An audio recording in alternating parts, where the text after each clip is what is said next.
এর কথা বলি, বইটা আমরা তো ছোটবেলা থেকেই আপনাদেরকে একটু বিশেষভাবে গুরুত্ব দিতে বলেছিলাম যে আমাদের যে পুরাতন যে বোর্ড ব্যাকরণ বইটা আছে, আর নতুন ব্যাকরণ বলে যেটা বলে বলে আমরা মাথা নষ্ট করছি বা অনেকেই মাথা নষ্ট করছে। এই পুরাতন নতুন বলে আসলে কোনো কনসেপ্ট নেই। নতুন যে ব্যাকরণ, নতুন ব্যাকরণ বলতে এটা 9-10 এর জন্য, 9-10 এর জন্য, 9-10 এর উপযোগী করে একটা ব্যাকরণ বই তৈরি করা হয়েছে। ওটা আপনার পাঠ্য বই না। তো সবচেয়ে বেটার হয়, বা আমি যেটা আসলে চাই আর কি, যে আপনারা যদি একটু সামনাসামনি একটা বই রাখেন তাহলে এটা সবচেয়ে ভালো হয়, দেখে দেখে পাঠ করতে পারবেন। যদি এটা না থাকে তাহলে আমি যেরকম পিডিএফ দেখাচ্ছি আপনারা পিডিএফ থেকে মার্কিং করে রাখেন বা পেজ নাম্বার লিখে রাখেন, এটা সুবিধা আর কি। তা আমরা যে বইটাকে আসলে একটু স্বচ্ছ বই মনে করতাম বা সবচেয়ে ডিটেলস বই মনে করতাম, 9-10 বোর্ড ব্যাকরণ বই, যেটার নাম ছিল বাংলা ভাষার ব্যাকরণ। মূলত এটা মনির চৌধুরী এবং মোহাজ্জল হায়দার চৌধুরী এই দুজন মানুষের অক্লান্ত পরিশ্রমে তৈরি করা।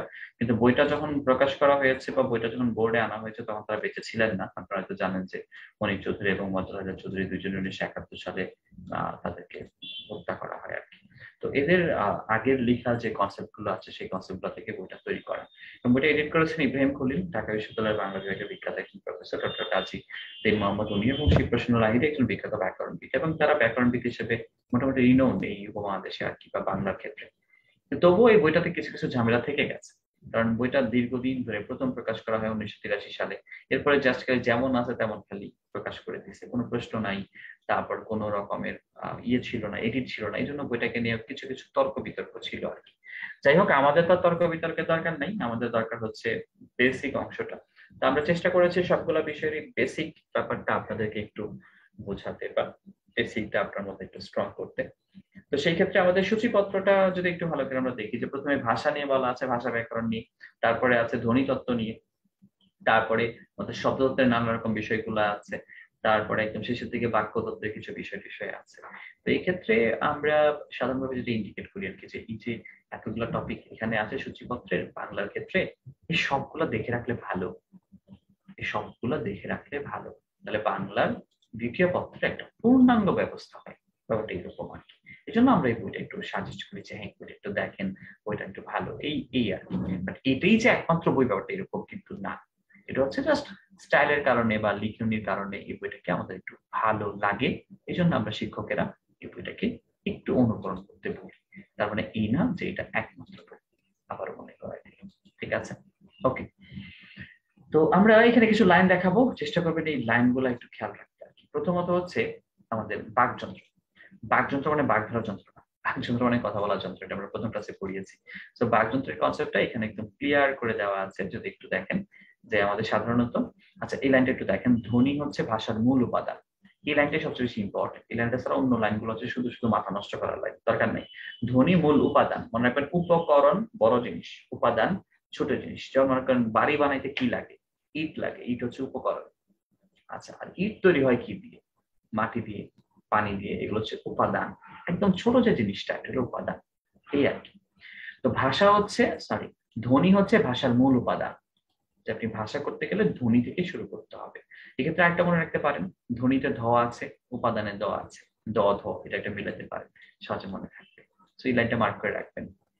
আর বাকযন্ত্র জিনিসটা কি? বাকযন্ত্র জিনিসটার জন্য খেয়াল করেন, আমাদের যে বাক প্রত্যঙ্গ আছে, আমাদের যে বাক প্রত্যঙ্গ আছে, এই বাক প্রত্যঙ্গের সাহায্যে আমরা যেগুলো উচ্চারণ করি, বাক প্রত্যঙ্গ মানে আমাদের গলনালী, এটা মুখ বিবর, মুখের ভিতরের অংশ, কণ্ঠ, জিহ্বা, তালু, দাঁত, নাক, এই সবগুলা একসাথে বলা হয় বাকযন্ত্র।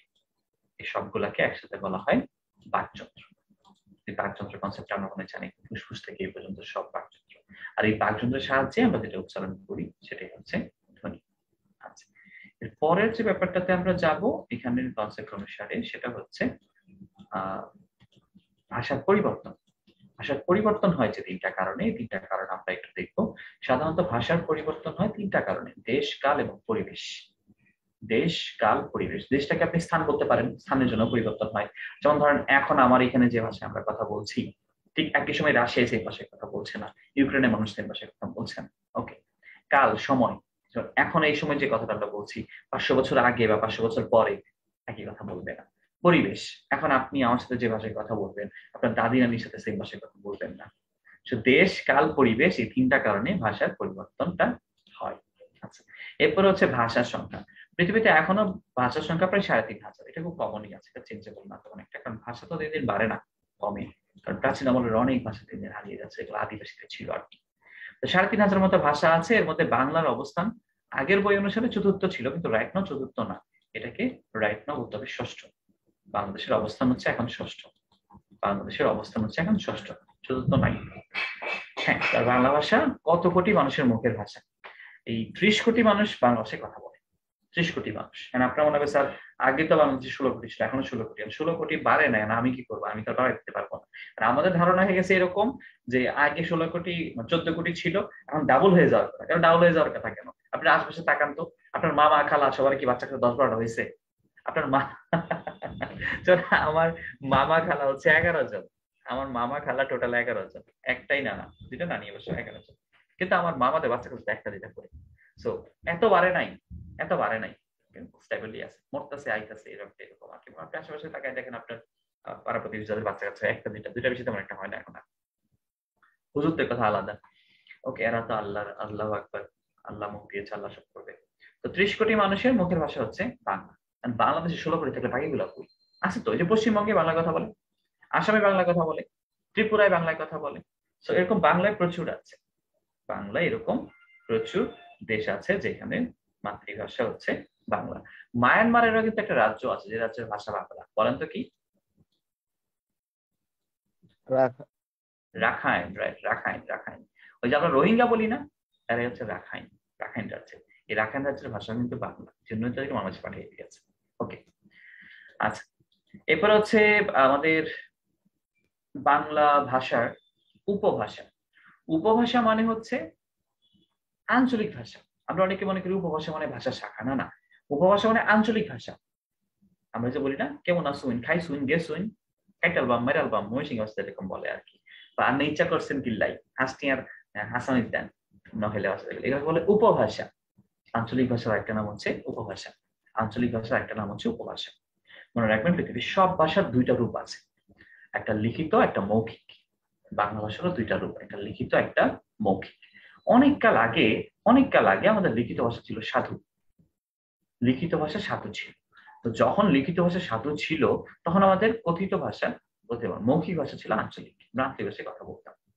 কিন্তু 1914 সালে প্রমোদ চৌধুরীর সবুজপত্র পত্রিকার মাধ্যমে আমাদের লিখিত ভাষা হয়ে গেল চলিত, লিখিত ভাষা হয়ে গেল চলিত। এবং রাইট নাও আমরা এই চলিত ভাষাকে লিখিত বলি, মৌখিক বলি। আমরা চলিতকে দুটাতেই ব্যবহার করে ফেলেছি। কিন্তু একটা সময় আমাদের লিখিত ভাষা ছিল সাধু, কিন্তু 1914 সালের পর থেকে লিখিত ভাষা হয়ে গেছে চলিত। আর আঞ্চলিক ভাষা আগেই মৌখিক ছিল, এখনো মৌখিক আছে, আঞ্চলিক ভাষা এখনো কথা বলে। তো সাধু ভাষা আগে যেটা লিখিত ছিল, সাধু ভাষায় কিছু প্রবলেমের জন্য এটা বাদ হয়ে গেছে। কেন? এটা খুবই গুরুগম্ভীর এবং তৎসম শব্দ ব্যবহার করা হয় বেশি, এবং সবচেয়ে বড় কথা ব্যাকরণ নিয়ম মেনে চলে। তো ব্যাকরণের নিয়ম মেনে চললে যেটা হয় না, এই যে দেখেন আমরা ইংলিশে ঠিকঠাক মতো কথা বলতে পারি না, কথা বলতে গেলে আটকে যায়। কেন আটকে যায়? আটকে যায় একটা কারণে, কারণ আটকে যায় একটা কারণে, কারণ আমরা নিয়ম মেনে, ব্যাকরণ মেনে বলতে চাই। তো ব্যাকরণ মেনে যেহেতু বলতে চাই, সেখানে আমরা আটকে যাই, আর আটকে গিয়ে আমাদের ঝামেলাটা বাড়ে, আটকে গিয়ে আমাদের ঝামেলাটা বাড়ে। সো এই সাধু ভাষা ব্যাকরণ মেনে চলতো, এই জন্য ঝামেলা। আচ্ছা, এটা গুরুগম্ভীর এবং তৎসম শব্দবহুল, এবং এটা সংলাপ আর বক্তৃতায় অনুপযোগী। সংলাপ বক্তৃতায় বললে কেউ শুনবে না, কারণ এটা তো লিখিত ভাষা, বললে কেউ শুনতো না। কিন্তু সেদিক থেকে চলিত আগে আছে, কারণ এটা ব্যাকরণের কোনো নিয়ম মানে না, নিজের মতো চলে। এতে প্রচুর বাংলা বা তদ্ভব শব্দ আছে। এটা সংক্ষিপ্ত, সহজবোধ্য, বক্তৃতা এবং নাটকের সংলাপের জন্য উপযোগী, নাটকের সংলাপের জন্য এটা উপযোগী, কিন্তু সাধু ভাষা উপযোগী না।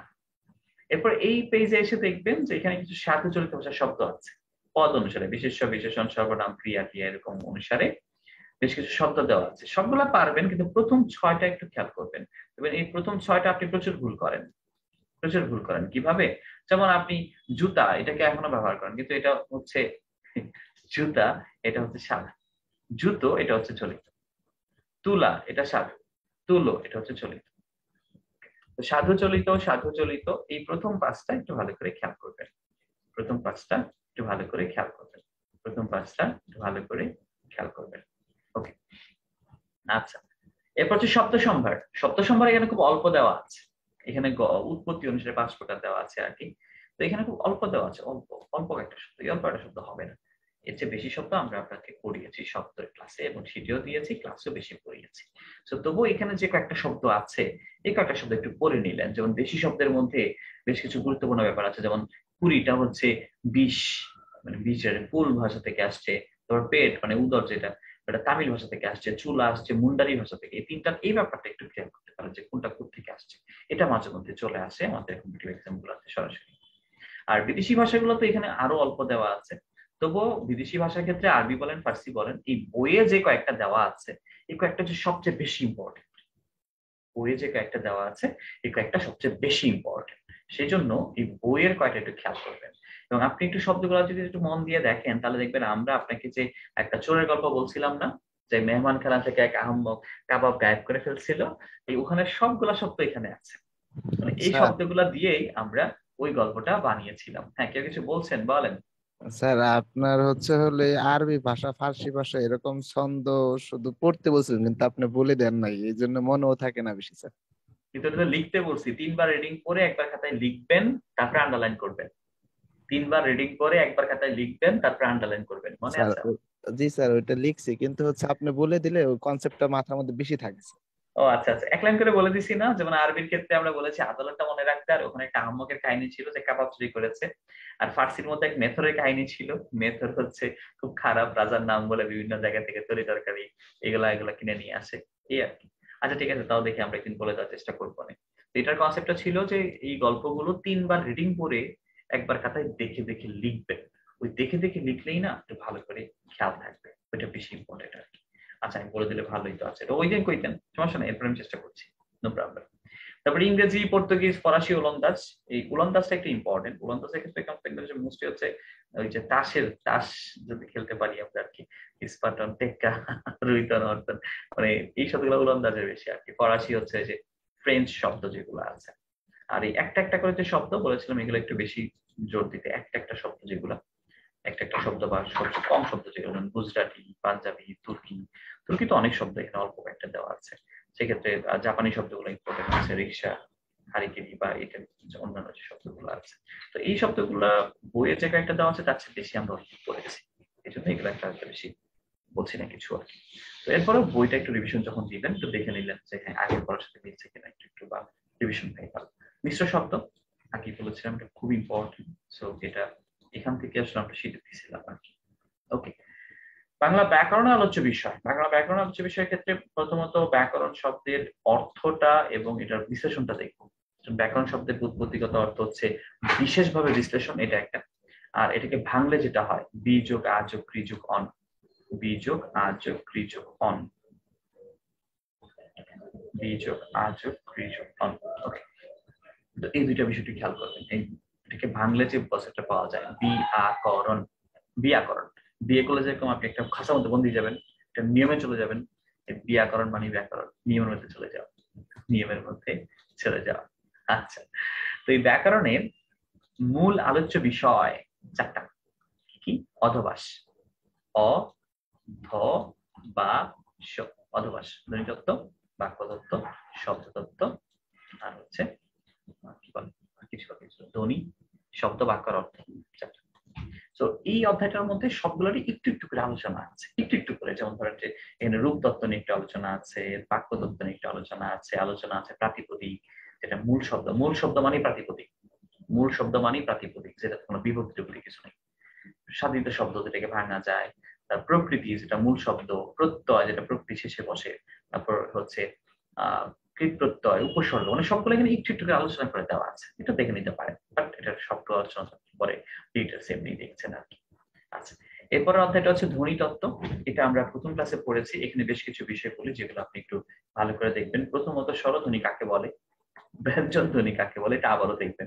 আমি জানি আপনারা পারেন, তাও একটু দেখে নিলেন, এই আর কি। আচ্ছা, এরপরে হচ্ছে আহ এখানে 50টা বর্ণ আছে।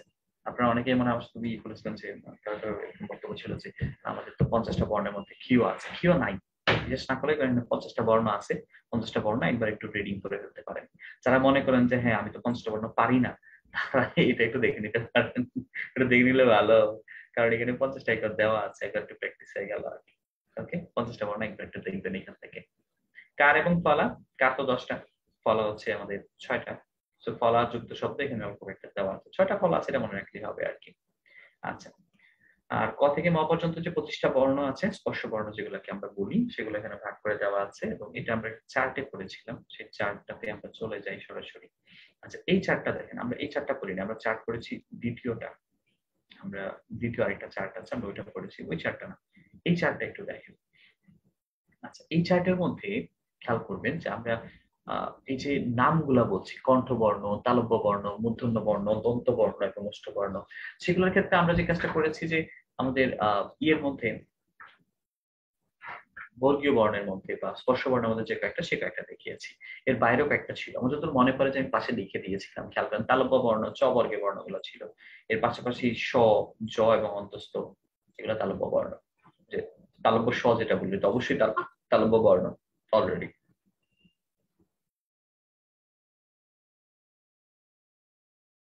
আচ্ছা, এরপর হচ্ছে মূর্ধন্য বর্ণ। মূর্ধন্য বর্ণের ক্ষেত্রে আমরা ট বর্গের বর্ণগুলো পড়েছিলাম, পাশাপাশি যে মূর্ধন্য স, এটা তো অবশ্যই মূর্ধন্য বর্ণ হবে, পাশাপাশি 3টা র, এগুলো মূর্ধন্য বর্ণ। তারপর দন্ত বর্ণ, যেটা দাঁত থেকে উচ্চারিত হয়, ত বর্গের সাথে মিলিয়েছিলাম, পাশাপাশি ল এবং স, এবং ল এবং স হচ্ছে দন্ত বর্ণ, সেগুলো হচ্ছে সিরিয়ালের একটু বাইরে। এখানে আরেকটা লাইন আছে একটু ইম্পর্টেন্ট, যেটা হয়তো আমাদের চোখে তেমন একটা পড়েনি। আপনাদের মনে আছে কিনা যে আমরা বলেছিলাম আমাদের 50টা বর্ণে একটা খণ্ডিত বর্ণ আছে। খণ্ডিত মানে খণ্ড বর্ণ, পূর্ণাঙ্গ বর্ণ না, একটা বর্ণের একটু, সেটা হচ্ছে খণ্ড ত। এটা স্বতন্ত্র বর্ণ হিসেবে নেওয়া হয় না। কেন স্বতন্ত্র বর্ণ হিসেবে নেওয়া হয় না? কারণ ত এর সাথে যখন অটা আমরা বাদ দেই, ত থেকে যখন অটা বাদ দেই, তখন সেটাকে বলি আমরা খণ্ড ত। তাহলে এটা মূল বর্ণ না, এটা হচ্ছে খণ্ডিত বর্ণ। তবে বর্ণ হিসেবে আমরা নেই, তবে এটা খণ্ডিত বর্ণ।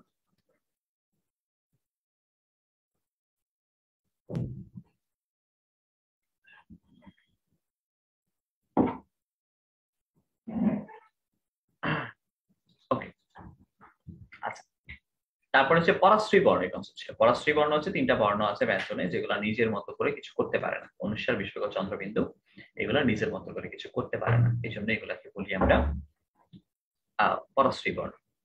এখানে একটা খটকার ব্যাপার ছিল, এই যে 5টা নাসিক্য বর্ণ, এরপরে আবার এই 3টা অনুস্বার, বিসর্গ, চন্দ্রবিন্দু, এই সবগুলাকে নিয়ে এই জায়গায় এসে বলা হয়েছিল অনুনাসিক বা নাসিক্য বর্ণ হিসেবে।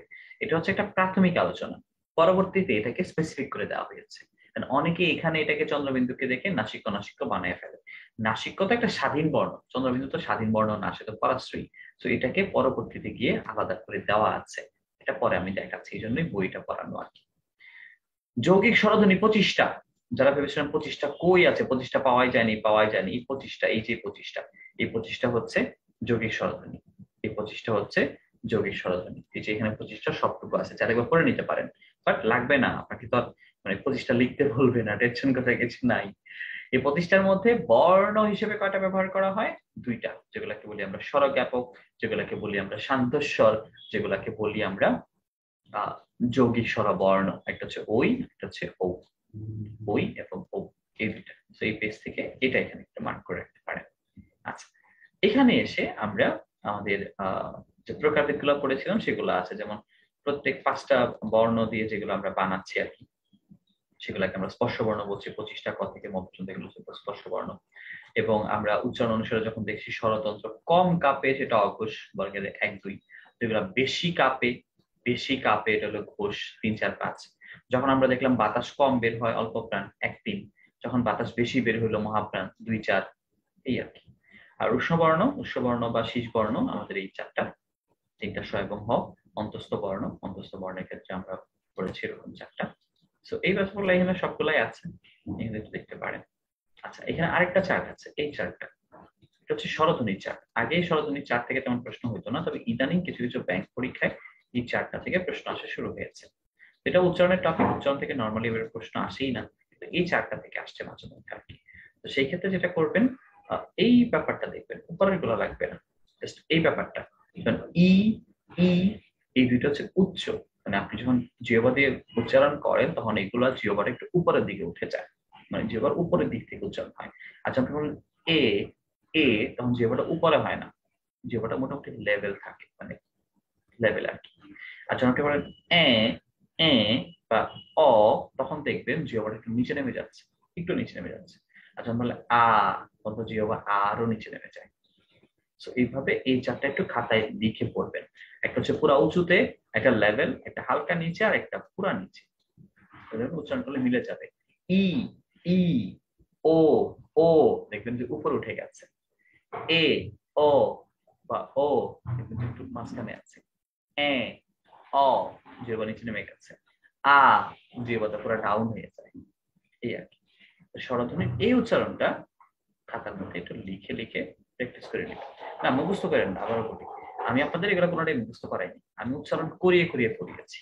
আমি চাই আপনারা এটা উচ্চারণ করে করে করবেন। উচ্চ মানে একদম উপরে যে উঠে যাবে, মানে উচ্চারণটা জিহ্বার উপর থেকে হবে, একটা জিহ্বা লেভেল থাকবে, জিহ্বা নিচে নামবে, আর আতে জিহ্বা একদম নিচে নেমে যাবে। উচ্চারণের ক্ষেত্রে এইটা একটু দেখ, এই কনসেপ্টটা ইদানিং বিভিন্ন পরীক্ষায় আসা শুরু হয়েছে।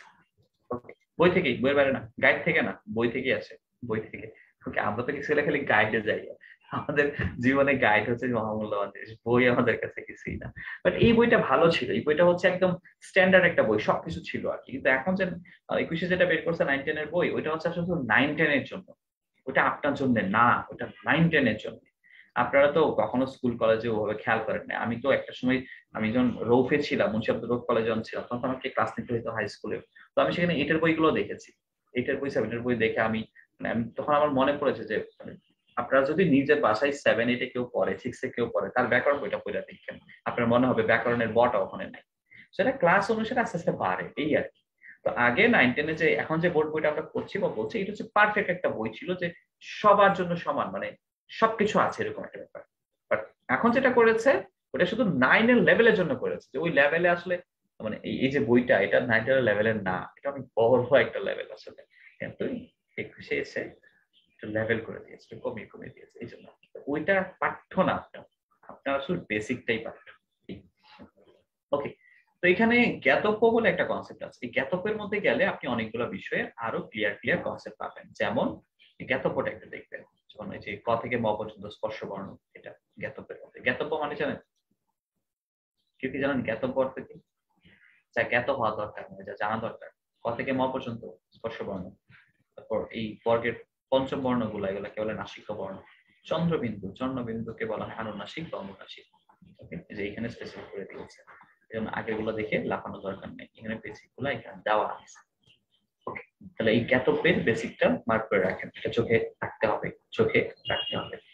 আমরা মূলত আপনাদের এই লিস্টটা দেখিয়েছিলাম আর কি, যে বর্গীয় বর্ণ 25টা, স্পর্শ বর্ণ যে 25টা আছে, আমরা এই চারটা আপনাকে দেখিয়েছিলাম। যে বর্গের 1-2 অল্পপ্রাণ, সরি, 1-1-2 হচ্ছে অঘোষ, স্বরতন্ত্র কম কাঁপে। 3-4-5 স্বরতন্ত্র বেশি কাঁপে, ঘোষ। আর বাতাসের তীব্রতা কম থাকে 1-3 অল্পপ্রাণ, 2-4 মহাপ্রাণ, আর পঞ্চম গুলো নাক দিয়ে উচ্চারণ হয়, নাসিক।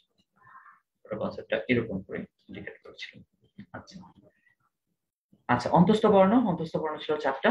জর লব, জর লব, এই 4টা ছিল অন্তস্থ বর্ণ। জর লব, এই 4টা ছিল অন্তস্থ বর্ণ। আচ্ছা, তারপর র, র হচ্ছে কম্পনজাত। ল, ল ছিল পার্শ্বিক বর্ণ, এগুলো আমরা পড়েছি অলরেডি। উৎস বর্ণ বা শীষ বর্ণ 4টা। ওকে, সো এগুলা অলমোস্ট আমাদের দেখা, তাও এখান থেকে দেখে নিতে পারেন। আচ্ছা, এরপরে যুক্ত বর্ণ। যুক্ত বর্ণ আমাদের জন্য খুব সহজ, আমরা তো তাই মনে করি, তাই না? বাট কিছু কিছু যুক্ত বর্ণ আছে, তো দেখবেন। ওকে, হেসে সে বলছে এই কারণে যে আমাদের কাছে মনে হয় যেগুলো কোনো ব্যাপার না, কিন্তু আপনি লিখতে যান, আসলে ব্যাপার। ওর কোনো যুক্ত বর্ণ আছে, আপনার প্যাচ লাগবে। যেমন আমি যখন অনার্সে পড়ি, তখন আমার 1-2টা বড় খুব প্যাচ লাগতো, এখন আসলে লাগে না, পরে যেমন হয়ে গেছে। এই যে এটা আর হচ্ছে এটা, মানে উচ্চারণের সমস্যা হইতো না, ওটা ভাঙার পরে প্যাচ টাকা দিতাম। প্যাচ মানে অটা আগে দিব না, মানে ইয়েটা আগে দিব না পরে দিব, জটা আগে না পরে প্যাচ লাগতো। আমি আশা করি আপনাদের প্যাচ লাগে না। প্যাচ যদি লাগে, যদি গোপন করে, গোপন করা দরকার, প্যাচ লাগবে। যেটা প্যাচ লাগে, এটা আপনি খাতার মধ্যে 5-6 বার দেখে দেখে লিখেন। 5-6 বার দেখে দেখে লিখলে আর প্যাচ লাগবে না। আমি বলছি আর প্যাচ লাগবে না, ইনশাল্লাহ। 5-6 বার লিখেন। ওকে, আচ্ছা, ঠিক আছে। ধ্বনি পরিবর্তন, ধ্বনি পরিবর্তন আমরা অতি রিসেন্ট পড়েছি, এবং এখানে 5টা বিষয়টা বেশি জোর দিয়ে পড়বে। একটা হচ্ছে মধ্য স্বরাগমটা, মধ্য স্বরাগমের যে 3টা নাম, মধ্য স্বরাগমটা একটু গুরুত্ব দিয়ে পড়বেন, এটা একটা। আচ্ছা, এরপর হচ্ছে অপিনিহিতি, অপিনিহিতিটা একটু গুরুত্ব দিবেন। অপিনিহিতির ক্ষেত্রে যে পরের ই বা উ আগে আসার চেয়ে ওই যে জ ফলার জন্য একটা ই আসে না, কার্য, সাহায্য, জ বা জ ফলার জন্য সত্য, এই যে সত্য থেকে সত্য, বাক্য থেকে বাক্য, এটা ইম্পর্টেন্ট, খুব ইম্পর্টেন্ট। ওকে, আচ্ছা, এরপর এগুলোর মধ্যে আছে ধ্বনি বিপর্যয়, যেটা স্থান পরিবর্তন করে। বিপর্যয় মানে স্থান পরিবর্তন, খেয়াল রাখতে হবে। সমীভবন, সমীভবন মানে হচ্ছে দুইটা ব্যঞ্জন আলাদা থেকে সমান হওয়া। তৎ জন্য, তৎজন্য।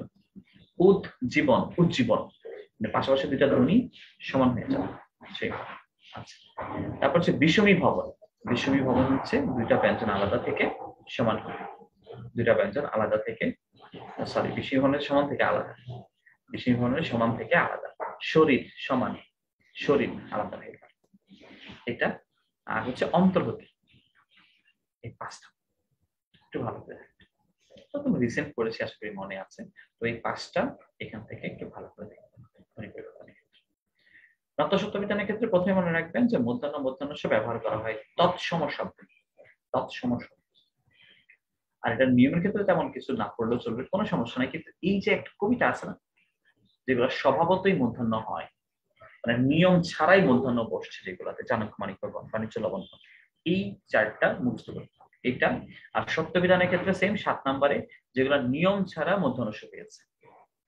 নয়ের ক্ষেত্রে নিয়ম ছাড়া ন কোনটা হয়েছে, আর মধ্যাহ্নস্যের ক্ষেত্রে নিয়ম ছাড়া মধ্যাহ্নস্য কোনটা হয়েছে, এই দুইটা খেয়াল করতে হবে।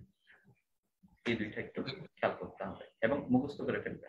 অবশ্যই এগুলো মুখস্থ করবে, খাতায় লিখে ফেলা। মুখস্থ মানে হচ্ছে একবার রিডিং করে খাতায় লিখে ফেলা। কারণ নতসত্য বিধানের ক্ষেত্রে এইগুলো সবচেয়ে বেশি আসে। আর শীটের মধ্যে দেখবেন আমি চার্ট দিয়ে দিয়েছি অবশ্য বানানের ক্ষেত্রে, সেগুলো তো অবশ্যই আলাদা করে লিখতেই হবে। আচ্ছা, এরপরে হচ্ছে সন্ধি। সন্ধির ক্ষেত্রে প্রথমে উদ্দেশ্য দুইটা মার্ক করবেন। সন্ধি দুটো উদ্দেশ্য, একটা হচ্ছে সাধারণ স্বাভাবিক উচ্চারণের সহজ প্রবণতা, আর একটা হচ্ছে ধ্বনিগত মাধুর্য সাধন, মানে শুনতে ভালো লাগে এরকম। এই দুইটা মার্ক করবেন। আর সন্ধি হচ্ছে 2 প্রকার, সন্ধি 3 প্রকার কখনো ভাবে লিখেন না, মোট 3 প্রকার। সন্ধি মূলত 2 প্রকার, একটা হচ্ছে বাংলা আর একটা হচ্ছে তৎসন্ধি। তো বাংলা সন্ধিগুলো শব্দ তো খুবই অল্প, এটা আমরা তোর আগেই বলেছিলাম যে বইয়ে দেখবেন যে বাংলা সন্ধি এখানে কয়েকটা আছে, আর এই যে এখানে কয়েকটা আছে, 1.5 পৃষ্ঠা, 1.5 পৃষ্ঠা, 1 পৃষ্ঠা হবে না সব মিলিয়ে। তো এই জাস্ট এই কয়েকটা একটু কষ্ট করে খেয়াল করবেন। স্বরসন্ধি, বাংলা সন্ধি যে কয়েকটা আছে, বাংলা সন্ধি, এই কয়েকটা শব্দ একটু রিভিশন দিয়ে দেখবেন। অল্প কয়েকটা শব্দ মাত্র, একটা বাদ দিবেন। তৎসম সন্ধিতে স্বর ব্যঞ্জন বিষয়ের ক্ষেত্রে যেটা বলেছিলাম, এবং স্বরের ক্ষেত্রে যেটা বলেছিলাম আমরা পড়ানোর সময়, যে এখানে যেগুলো যে এরূপ আছে, এরূপ যেগুলো ভেঙে দেয়া নাই, সেগুলো ভাঙবেন, এগুলো বেশি ইম্পর্টেন্ট। স্বরসন্ধিটা কোনো নিয়মে পড়তে বলি নাই, কারণ স্বরসন্ধিতেও আপনারা সবই মুখস্থ পারেন। সেক্ষেত্রে যে এরূপ গুলো আছে, এরূপ যেগুলো ভেঙে দেয়া নাই, সেগুলো প্র্যাকটিস করবেন। যেগুলো এরূপ ভেঙে দেওয়া নাই, সেগুলো প্র্যাকটিস করবেন। এবং স্বরসন্ধির ক্ষেত্রে আমরা বিশেষ জোর দিয়েছিলাম জফলা এবং বফলার নিয়মটা, এবং স্পেশালি সন্ধির ক্ষেত্রে সবচেয়ে ইম্পর্টেন্ট যেটা নিপাতনের সিদ্ধ, সবচেয়ে বেশি ইম্পর্টেন্ট। কিছু করার না, এটা মুখস্থ করে ফেলতে হবে। এটার ভাঙাটা একটা ইম্পর্টেন্ট জিনিস না, কোনটা নিপাতনের সিদ্ধ এটাই সবচেয়ে বেশি ইম্পর্টেন্ট জিনিস, যেটা আমরা চেষ্টা করেছিলাম আর কি। ব্যঞ্জন সন্ধিতে আমরা অনেকগুলো নিয়মই পড়েছি, এখানেও সেম ব্যাপার, যেগুলো ভেঙে দেয়া নাই, সন্ধিতে যেগুলো ভেঙে দেয়া নাই সেগুলাই জোর দিবেন বেশি। সন্ধিতে যেগুলো ভেঙে দেয়া নাই সেগুলোতে জোর দিবেন। আর বিষয়কর সন্ধিতে আমরা একটা নিয়মতে সবগুলোই পেরেছিলাম, সেটার কোনো সমস্যা হওয়ার কথা না। তবে ব্যঞ্জন সন্ধির ক্ষেত্রে নিপাতনে সিদ্ধ এবং বিশেষ নিয়মে সাধিত। আমাদের নিপাতনে সিদ্ধ ছিল যে প্রৌঢ় রাজা সরি এটা না, মনীষা এবং হরিশ্চন্দ্র, তাদের এটা ছিল একটা। আর বিশেষ নিয়মে সাহিত্যের ক্ষেত্রে ছিল সংস্কৃতি মন্ত্রী, পরিষ্কার হয়ে পরিষ্কৃত কণ্ঠে, এই কনসেপ্টটা। তো এই দুইটা একটু খেয়াল করুন। মানে সন্ধির ক্ষেত্রে এই যেগুলো ভেঙে দেওয়া নাই এরূপ, এটা একটা ইম্পর্টেন্ট, সবগুলা কোনটা যেন বাদ না যায়। এবং পাশাপাশি আরেকটা ক্ষেত্রে হচ্ছে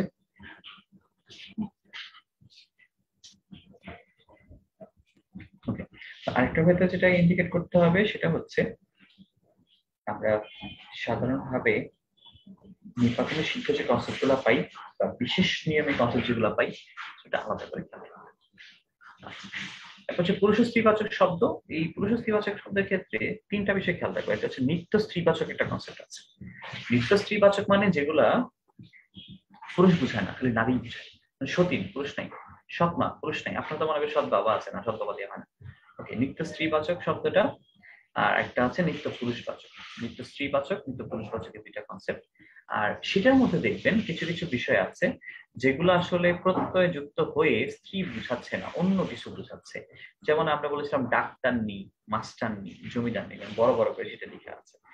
ডাক্তারনি, মাস্টারনি, জমিদারনি, এখানে নি দিয়ে আসলে নারী বোঝানো হয়নি, অবজ্ঞা করে বলা হয়েছে। সেরকম ব্যতিক্রমী কয়েকটা আছে, সেগুলো একটু খেয়াল করতে হবে। বিরক্ত শব্দের ক্ষেত্রে মার্ক করেন প্রথম লাইনটাই। বিরক্ত মানে দুইবার উক্ত হয়েছে এমন একটা, আর এটা 3 রকম শব্দের, পদের এবং অনুকারের বা সাউন্ডের। তো বিরক্তের ক্লাসে এরকম বই থেকে ছবি তুলে আপনাদের দেখিয়েছি যে এই শব্দে করতে হবে, মনে আছে কিনা যে এই ছবিটাই ছিল।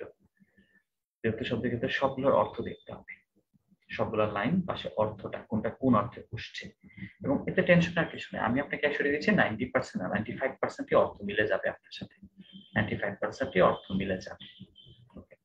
যেটা মিলবে না সাথে সাথে খাতা লিখবেন, সাথে সাথে।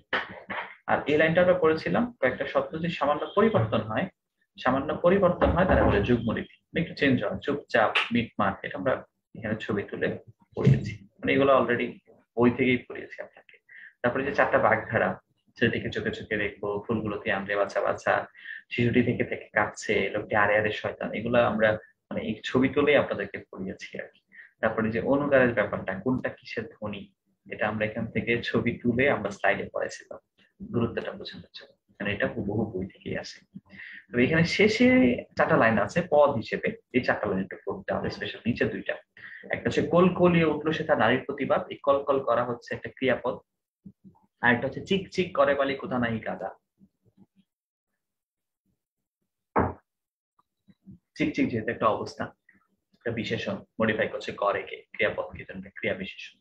এই 2টা লাইন খেয়াল রাখবেন যে কোল কলিয়ে উঠলো সে তার নারীর প্রতিবাদ, এটা হচ্ছে ক্রিয়া, আর চিক চিক করে বালি এটা হচ্ছে ক্রিয়া বিশেষণ। 4টাই মনে রাখলে বেটার, 2টা খুব বেশি, এই 2টাই মূলত সবচেয়ে বেশি আসছে এই কনসেপ্টটা থেকে আর কি।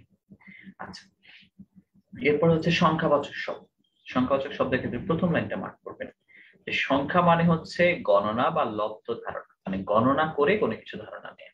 অবশ্য আপনার চাকরি পরীক্ষাগুলোতে সংখ্যাবাচক শব্দ আসে না, এটা অ্যাডমিশনে আসে, তারপরে রাখেন 1-2টা শব্দ পড়লে সমস্যা কি।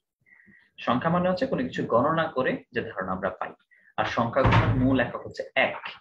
এই যে 1 শব্দটা লিখা, এটা আবার অঙ্কে 1 না, অঙ্কে 1 না, কথায় 1। সংখ্যা গণনার মূল একক হচ্ছে কথায় 1, যেটা এটা। আপনার কাছে মনে হবে স্যার কথায় 1 আর অঙ্কে লেখা একটা পার্থক্য কি? সংখ্যাবাচক শব্দে পার্থক্য আছে, একটা হচ্ছে অঙ্কের, একটা হচ্ছে মূল। এই 1 যেটা আমরা অঙ্কের কথায় লিখছি এটাই মূল, অঙ্কে যেটা লিখছি ওইটা আবার অঙ্কবাচক নামে আলাদা হয়ে যাবে। তো এটার ক্ষেত্রে আমরা একদম শেষে চলে যাব, একদম শেষে গিয়ে দেখবেন যে প্রকারভেদটা দেওয়া আছে, প্রকারভেদটা এখানে। তো এখানে দেখবেন তারিখবাচক যে শব্দটা, এখানে ছোট্ট করে একটা লাইন আছে, আন্ডারলাইন করে রাখবেন যে তারিখবাচকের প্রথম 4টা শব্দ, প্রথম 4টা শব্দ মানে পহেলা, দোসরা, তেসরা, চৌঠা, এই 4টা হচ্ছে হিন্দি শব্দ।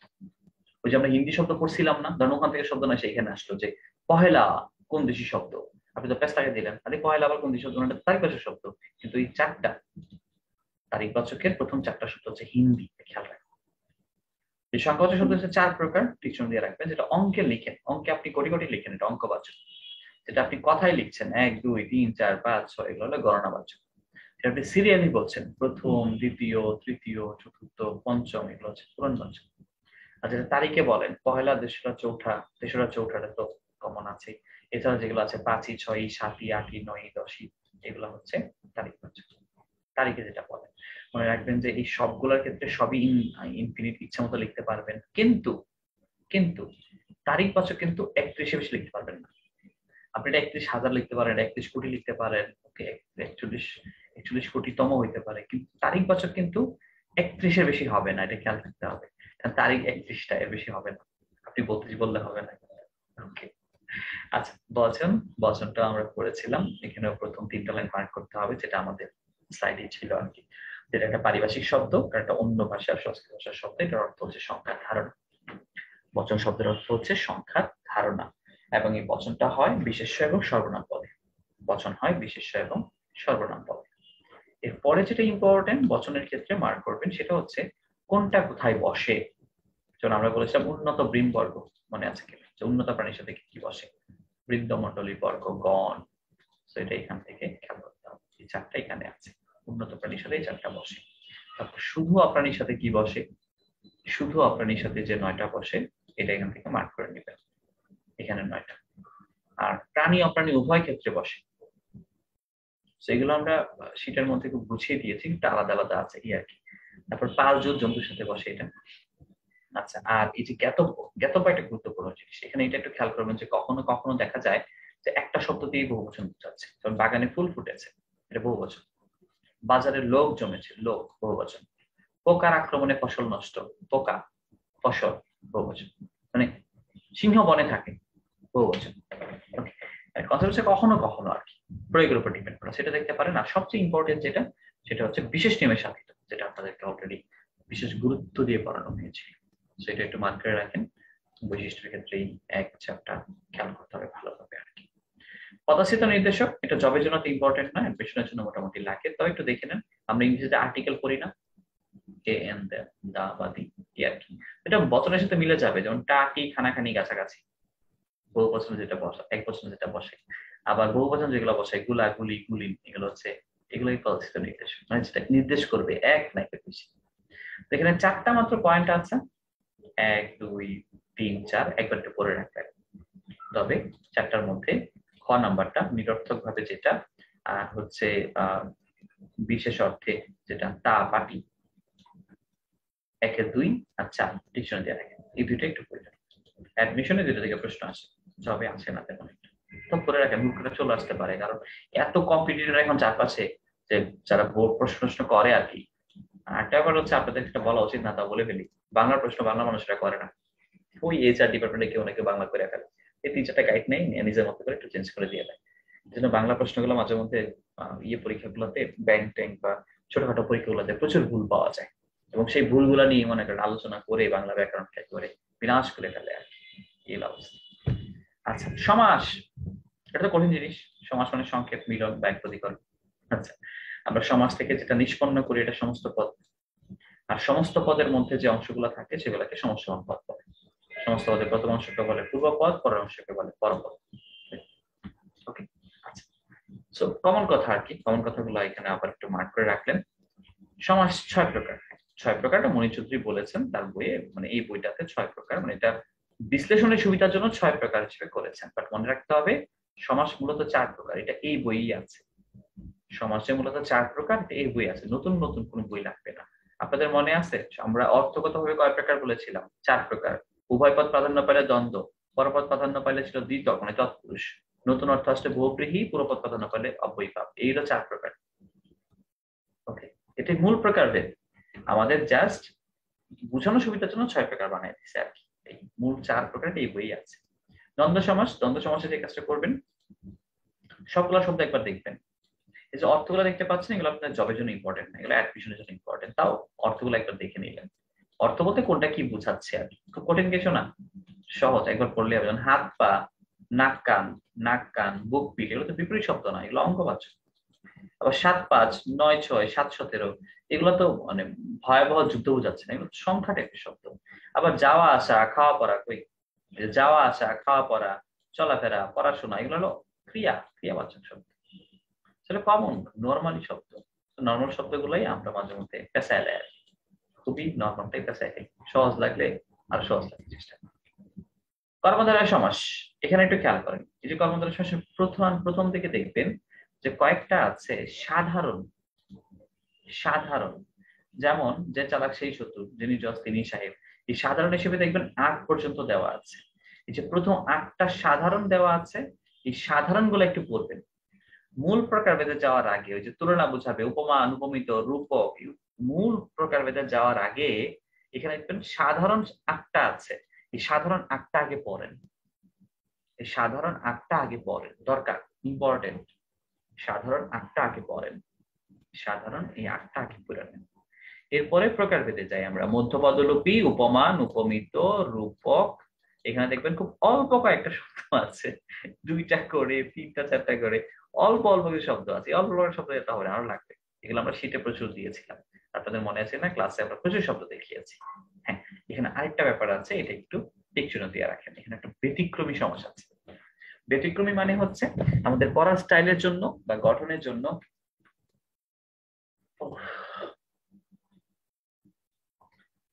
আজকে দুইটাই নতুন ব্যাচ ওপেন হয়েছে। আচ্ছা, দুইটাই নতুন ব্যাচ ওপেন হওয়াতে যেটা হয়েছে, আমি আর মানে উঠতে পারলাম না আর কি। ডাক্তারের পরামর্শ অনুসারে 1 ঘন্টা পরে উঠে দাঁড়ানোর কথা, আমি যে সেই 6:45 বসছি, এখনো বসেই আছি, আর উঠতেই পারলাম না। কপাল। আচ্ছা, সারাদিন এই অফিস করে এই করে সেই করে এসে এগুলাই করছি।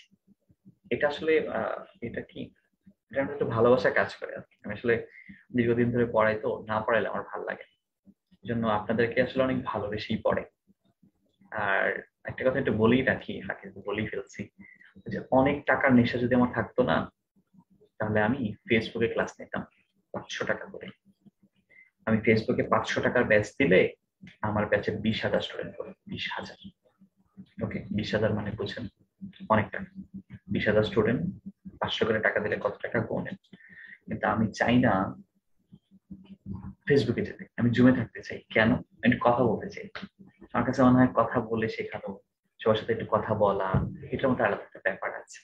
আমি মোবাইলের স্ক্রিনে তাকায় তাকায়, হ্যাঁ কি লিখেছেন, এটা কোনো লিখা হইলো, দেখেন, এগুলো আমার কাছে ভাল লাগে না। কিন্তু কথা বললে ভাল লাগে, মনে হয় যে এটা ইন্টারেক্টিভ ক্লাস হয় আর কি। এই জন্য তা আমার আসলে একটা ভালোবাসা থেকে আপনাদেরকে পড়ে। আর বিজনেস ক্রাইটেরিয়া আমার মাথায় নাই। আমার মাথায় বিজনেস ক্রাইটেরিয়া থাকলে অনেক কাল আগে আমার বই থাকতো, বা আমি আমার পোস্ট দিতাম যে হ্যাঁ আমার একটা বই আছে দেখেন, তারপরে আমার বই থেকে 15টা কমেন্ট করেছে, 20টা কমেন্ট করেছে। বই বের করার কোনো ব্যাপারই না।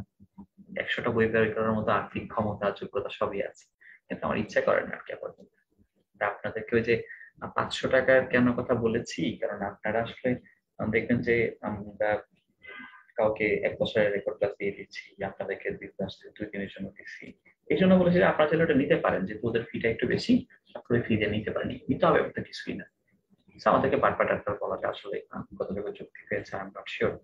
আপনারা কয়দিন পরে ভাই বিশেষ ক্যাডার হবেন, আমাদের যারা অনেক অনেক অনেক অনেক উচ্চতায় যাবেন।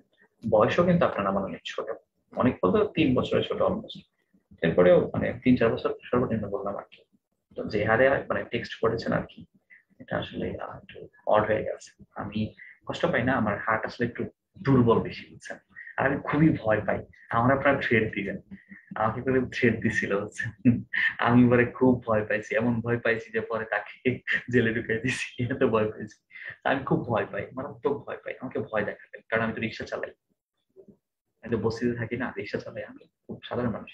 আমাকে থ্রেড দিবেন, থ্রেড দিচ্ছি সুখ পান, আলহামদুলিল্লাহ। কিন্তু এরপরে সইতে পারবেন কিনা ওইটাও খেয়াল রাখি না।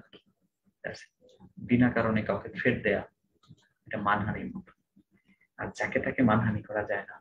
বাট্টার বলছো না, মেনে নিচ্ছি যে ঠিক আছে, আপনারা ভালোবাসে আমার বাট্টার বললে আমার তো সমস্যা নেই। আমি খুব সন্ধ্যার দিকে আপনাদের এসএমএস গুলো খুব ভালোই রাখে, ওয়াও, আমি তো মানুষকে এত ভালোবাসি, মানুষ না এত ভালোবাসি আমি জানতামই না। আমি নতুন করে আইডিয়া পাইলাম, তখন আমার ফিলিংস হয়েছে যে আমার জীবনের মানে একটা বড় ভুল ছিল অনলাইন ক্লাস করানো আর কি। অনলাইন ক্লাস গুলো না করাইলে আমি ভালো থাকতাম, আমার কাছে আমার যত মনে হয়। আমি এরকম একটা স্টার স্টার একটা ভাব ছিল আমার মধ্যে, বা সবাই আমাকে একটা স্টার ভাবতো, এরকম থাকতাম। এই অনলাইন ক্লাস করাইতে গিয়ে আমি খারাপ হয়ে গেলাম, এই আর কি। তো যাই হোক, আমি খারাপ হইলেও এই যে বক্সটা দেখতে পাচ্ছেন, এই বক্সটা কিন্তু খুব ভালো, প্রচুর ভালো। এই বক্সটার মধ্যে গুরুত্বপূর্ণ কিছু ব্যাপার আছে, যেমন দেখেন, প্রথমে আছে কুকর্ম যথাযোগ্য। সাধারণভাবে আমাদের নিয়ম অনুসারে এটা হওয়ার কথা ছিল অব্যয়ীভাব, শুরুতে উপসর্গ আছে বা যথা আছে, কিন্তু এটা কুকর্ম এবং যথাযোগ্য দুইটার কোনোটাই পুরোপদ প্রাধান্য পায় নাই, পরপদ প্রাধান্য পাইছে। এই জন্য হলো অব্যয়ীভাব হয় নাই, ব্যতিক্রম সোজা কথায়। এই জন্য এটা আলাদা করে লিখে রাখতে হবে। কুকর্ম যথাযোগ্য এগুলো কর্মধারয় সমাস। আবার সেকাল, একাল, এগুলো এক ধরনের সাধারণভাবে আমরা অব্যয়ীভাব বলে ফেলার কথা। একজন, দোতলা আমরা দ্বিগু বলে ফেলার কথা। আবার বিকাল, সকাল, বিদেশ, বেসুর, এগুলাতে আমাদের উপসর্গ যুক্ত, যেহেতু আমাদের অব্যয়ভাব বলে ফেলার কথা, কিন্তু এগুলোতে পুরোপদ প্রাধান্য পাচ্ছে না, অব্যয়ভাবে তো পুরোপদ প্রাধান্যটা পায়। এই জন্য এগুলো ব্যতিক্রম। ব্যতিক্রমের তো আসলে কোনো মা বাপ নাই, কোনো ব্যাখ্যা নাই, কোনো সংজ্ঞা নাই। ব্যতিক্রম তো ব্যতিক্রম, এগুলো আমাদের ভাষাবিদরা তৈরি করেছেন, কিছু না পেরে ব্যতিক্রম যে ছেড়ে দিচ্ছে আর কিছু জায়গা।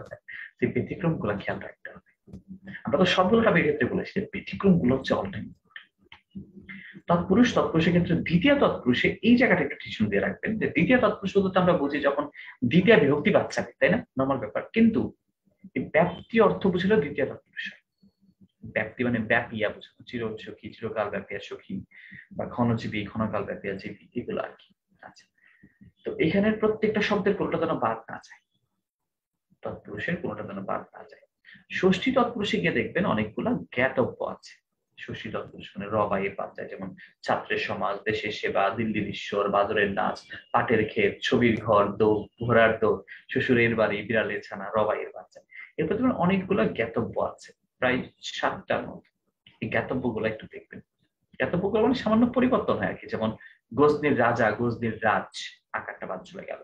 রাজার পুত্র, রাজপুত্র, আকারটা বাদ চলে গেল। পিতার ধন, পিতৃধন, এখানে আকারের পরিবর্তে রিকার হয়ে গেল। মাতা সেবা, মাতৃসেবা, ভাতার স্নেহ, ভাতৃস্নেহ, আকারের পরিবর্তে রিকার হয়ে গেল। এই সামান্য একটু মানে পরিবর্তন আর কি, একটু করে নেবেন। দেখবেন সকলেতে রই বাদ যাচ্ছে, বেশি না রই বাদ যাচ্ছে। আচ্ছা, এখানে আরেকটা বিষয় হচ্ছে উপপদ তৎপুরুষ, খুবই ইম্পর্টেন্ট, টিউশন দিয়ে রাখবেন, কারণ তৎপুরুষ সমাসের ক্ষেত্রে এটাই সবচেয়ে বেশি আসা প্রশ্ন। এবং এটা খুব সহজ কনসেপ্ট ছিল আমাদের, মনে আছে কিনা আপনাদের, যে এক কথায় প্রকাশ, শেষে যে বা যা দিয়ে এটা করা যায়, সেটা একটু। বহুব্রীহি ঝামেলা সমাস। এই বহুব্রীহি সমাসও কর্মধারার মতো প্রথমে দেখবেন যে প্রকারভেদ ছাড়া কিছু শব্দ আছে। এই প্রকারভেদ ছাড়া যে শব্দগুলো আছে এগুলো খুব ইম্পর্টেন্ট। প্রকারভেদ ছাড়া যে শব্দগুলো আছে, প্রকারভেদ ছাড়া যে শব্দগুলো আছে সেগুলো খুব ইম্পর্টেন্ট। প্রকারভেদ ছাড়া গুলা মোটামুটি ইম্পর্টেন্ট। সো প্রকারভেদ ছাড়া গুলা আমরা একটু ভালো করে দেখি। প্রকারভেদ ছাড়া গুলা আমরা একটু ভালো করে দেখি। প্রকারভেদ ছাড়া যেগুলো আছে সেগুলো একটু ভালো করে দেখি। প্রকারভেদ ছাড়া যেগুলা, এগুলো ভালো করে। আর প্রকারভেদের দিক থেকে বহুব্রীহি সমাস মোটামুটি 8 প্রকার। আবার এটার একটা নির্বাচনী সিদ্ধান্ত 9 রকম হয়। তো 8 প্রকারের মধ্যে এই প্রকারভেদ এত ইম্পর্টেন্ট জিনিস না, তবুও আপনাদেরকে 2টা প্রকারভেদ খুব ভালো করে দেখতে বলেছি। একটা হচ্ছে ব্যতিহার, আর একটা হচ্ছে সংখ্যাবাচক বহুব্রীহি। এই 2টা একটু ভালো করে দেখবেন, আর বাকিগুলা প্রত্যেকটা শব্দ একবার করে পড়ে নেবেন, ব্যাচ বাক্যগুলো একটু ভালো করে দেখে নেবেন। আর এইটা একটু টিকশন দিয়ে রাখেন। নিপাতনে সিদ্ধ, নিপাতনে সিদ্ধ মানে যেটা নিয়ম মানে না, নিয়ম ছাড়া সাধিত। সেখানে 5টা শব্দ আছে, এই 5টা শব্দ হচ্ছে নিপাতনে সিদ্ধ সন্ধি, বা নিপাতনে সন্ধি কেন বলছি, নিপাতনে সিদ্ধ সন্ধির সাথে রিলেটেড হয়ে গেছে। নিপাতনে সিদ্ধ সমাস, নিপাতনে সিদ্ধ বহুব্রীহি সমাস, নিপাতনে সিদ্ধ বহুব্রীহি সমাস, এই 5টা শব্দ খুব ইম্পর্টেন্ট। ওকে, আচ্ছা। দ্বিগু সমাস, এখানে অল্প কয়েকটা শব্দ আছে, এর চেয়ে বেশি আমরা আমাদের শিটিয়ে দিয়েছি। অব্যয়ীভাব, শুদ্ধ উপসর্গ যথা থাকবে, এবং আপনাদেরকে বলেছিলাম ব্যাস বাক্যের জন্য এখানে 15টা পয়েন্ট আছে। এই 15টা পয়েন্ট এখান থেকে ভালো করে পড়বে, বই থেকেই ব্যাস বাক্যটা পড়বে। ওকে, আচ্ছা। আর ব্যতিক্রমে যেটা প্রাদি এবং নিত্য, এগুলো তো আমরা গল্পের আকারে দিয়েছিলাম, তো আশা করি শব্দগুলো অলরেডি মুখস্থ আছে। বই থেকে পড়ার সময় গুরুত্বপূর্ণ অংশটা একটু মার্ক করে রাখলে যেটা হয়, আপনি রিভিশন দিতে যাবেন, মানে এই বিষয়গুলো যখন দেখবেন তখন আপনার কাছে একটু আরো সহজ সহজ লাগবে। ওকে, তো উপসর্গের ক্ষেত্রে 5টা ডিকশনারি দিয়ে রাখবেন প্রথমেই। উপসর্গের 5টা কাজ কি কি করে না করে এগুলা। উপসর্গ মুখস্থ করতে হবে মাস্ট, কোনটা কোন উপসর্গ এটা। আর অর্থের জন্য আমরা 3টা ব্যবহার হয়তো বলেছিলাম, একটা হচ্ছে অভাব, একটা ছিল অভাব, একটা ছিল বিপরীত, আর একটা কি ছিল, অভাব বিপরীত একটা আদিশয্য মনে হয়। এই 3টা হ্যাঁ আদিশয্য, হ্যাঁ, এই 3টা ব্যাপারের অর্থ দেখবেন বাংলার ক্ষেত্রে আর তৎসমের ক্ষেত্রে। আর অবশ্যই কিন্তু কোনটা কোন উপসর্গের জন্য বুঝতে লাগবে। আর অর্থ দেখার ক্ষেত্রে বাংলা এবং তৎসমের ক্ষেত্রে একটু 3 রকম দেখলেই হবে, কিন্তু বিদেশি যেগুলো আছে এগুলোর প্রত্যেকটার অর্থ দেখতে হবে। কারণ এখানে সবগুলোর একটা করে অর্থ, যেমন না না অর্থে আসে, নিম আধা অর্থে আসে, ফি ফি প্রতি অর্থে আসে, বদ মন্দ অর্থে আসে। তো এগুলো প্রত্যেকটাই প্রত্যেকটাই এগুলাতে একটা করে অর্থ আসে। তো সবগুলোই আমরা একবার করে দেখি। ধাতু, ধাতু হচ্ছে ক্রিয়াপদের মূল অংশ। এটা আমরা ক্লাসে পড়েছি, প্রত্যেক ক্লাসে খেয়াল করেন। একটা ক্রিয়াপদকে ভাঙলে, এই লাইনটা মার্ক করেন, সেকেন্ড লাইনটা, একটা ক্রিয়াপদকে ভাঙলে 2টা অংশ হবে। প্রথমটা মূল অংশ হচ্ছে ধাতু, এরপর একটা হচ্ছে বিভক্তি। যখন আপনি বললেন সে কাজটি করে, সে কাজটি করে, ক্রিয়াপদ। এই করে ক্রিয়াপদটাতে কর হচ্ছে মূল অংশ, কর হচ্ছে মূল অংশ, এই করের নাম হচ্ছে ধাতু। আর যে এক্সট্রা যুক্ত হয়েছে এটা হচ্ছে ক্রিয়া বিভক্তি। ওকে, বলেন তো তার মনে আছে বিভক্তি কয় প্রকার? 2 প্রকার, একটা হচ্ছে ক্রিয়া বিভক্তি, একটা হচ্ছে শব্দ বিভক্তি। ক্রিয়া বিভক্তি মানে এইটা যেটা ধাতুর সাথে বসে বা ক্রিয়ামূলের সাথে বসে, ওটা হলো ক্রিয়া বিভক্তি। আর যেটা শব্দের সাথে বসে ওটা হলো শব্দ বিভক্তি। সো এই সেকেন্ড লাইনটা মার্ক করবেন এখানে, এরপর মার্ক করবেন এটা, ধাতু 3 প্রকার এটা। আচ্ছা, এরপরে চলে যাবেন, বিদেশাগত একটা ধাতু আছে এখানে, 3টা লাইন মার্ক করবেন। যেমন ভিক্ষা মেঘে খায়, এই মেঘে শব্দটা আসছে মাং থেকে, মাং, মাং একটা ক্রিয়ামূল, এই মাংটা হিন্দি থেকে আসছে। মানটা হিন্দি থেকে আসে, এটা মনে রাখবেন। একটা হচ্ছে হের, এই হেরটা হচ্ছে অজ্ঞাত মূল ধাতু, এর মধ্যে ওই বোঝানো আর কি একই রকম। তো হেরটা হলো অজ্ঞাত মূল, অজ্ঞাত মূল মানে কইটাইছে কেউ জানে না, বাপ মা নাই, এতিম, এতিম ধাতু। আচ্ছা, এরপর হচ্ছে প্রযোজক ধাতু। প্রযোজক ধাতুটা মনে রাখবেন যে এটার আরেকটা নাম হচ্ছে নিযন্ত ধাতু এটা। আর প্রযোজক ধাতুর কাজটা কি? অন্যকে করানো বোঝাবে, খাওয়ানো, পড়ানো, দেখানো, দৌড়ানো, ঘুম পাড়ানো, এগুলো আর কি। তো ধাতুর ক্ষেত্রে এটা একটা খেয়াল রাখবেন। প্রত্যয়, খুবই হতাশাজনক হলো এটা সত্যি, আপনাদের কাছে স্টুডেন্ট সংখ্যা প্রায় 80-র উপরে ছিল, বা যেদিন আমরা প্রত্যয় শিক্ষা দিলাম পূরণ করার জন্য 50% মনে হয় দিয়েছে, এটা দেন নাই। কেন দেন নাই আমি ঠিক জানি না, বাট যারা দিয়েছেন আমি আপনাকে অ্যাসিওর দিচ্ছি কৃত প্রত্যয়ের এগুলো একটু পড়েন, সবগুলো একটা রিডিং করেছেন, দেখবেন 75% শব্দ আপনার কাছে এখন নর্মাল লাগবে। কেন? কারণ সেটার সাথে এখানে অনেক কিছু আছে। বাংলা যেগুলো আছে, বাংলাগুলো তো নর্মালি এর মতোই, সন্ধির মতো, পাকড়াও, পাকড়যোগ আও, পরা, পরযোগ আ, পুরন্ত, রাধুনী, রাজযোগ মুনি, বাংলাগুলো তো একটু সন্ধির মধ্যে সরাসরি। কিন্তু সংস্কৃত যেগুলো আছে সেগুলা আমাদের শীতটা থেকে যারা পড়েছেন তাদের এই সংস্কৃত গুলা 85% থেকে 90% কম পড়েছে। এটাই সবচেয়ে কঠিন ছিল, কৃত প্রত্যয়টাই সবচেয়ে কঠিন ছিল, কারণ এখানে মূল অংশটা আমরা জানতাম না। কিন্তু এটা যদি পূরণ করে থাকেন অলরেডি, তাহলে আলহামদুলিল্লাহ ভালোই পাচ্ছেন। যদি পূরণ করে না থাকেন, আজকে আমি আপনাদেরকে রিকোয়েস্ট করছি, শীটটা এখনো গ্রুপেই আছে, দয়া করে এটা দেখে, আপনারা দেখে দেখে পূরণ করার কথা, দেখে দেখে দেখে দেখে পূরণ করে আমাদেরকে পাঠাবেন, আমরা ইনশাআল্লাহ সলভটা দিয়ে দেব। এই একটাই কাজ আপনাদেরকে পড়াইছিল পুরা কোর্সে, মানে বাড়ির কাজ আর কি। তৃতীয় প্রত্যয় এটা খুব সহজ, যেহেতু মূল শব্দ থাকবে, শব্দ শেষে এক্সট্রা থাকবে, সেটা তদ্ধিত প্রত্যয়। রাজুক, লাজুক, উকটা তদ্ধিত প্রত্যয়, বড়াই, বড়যোগ আই, আইটা তদ্ধিত প্রত্যয়।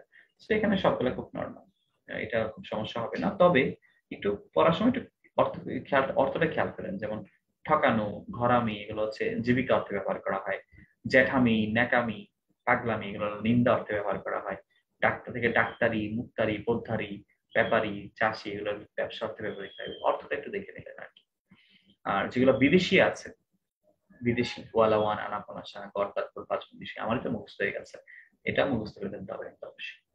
ওকে, তো দ্বৈত প্রত্যয়ের ক্ষেত্রে আমাদের একটু প্রবলেম হবে না, কারণ হচ্ছে মূল শব্দটা আমরা ইজিলি পাই, তো মূল শব্দের শেষ যেটা থাকে সেটা কিন্তু আমরা প্রত্যয় প্রত্যয় বলি, সেটা সহজ হয়ে যায়।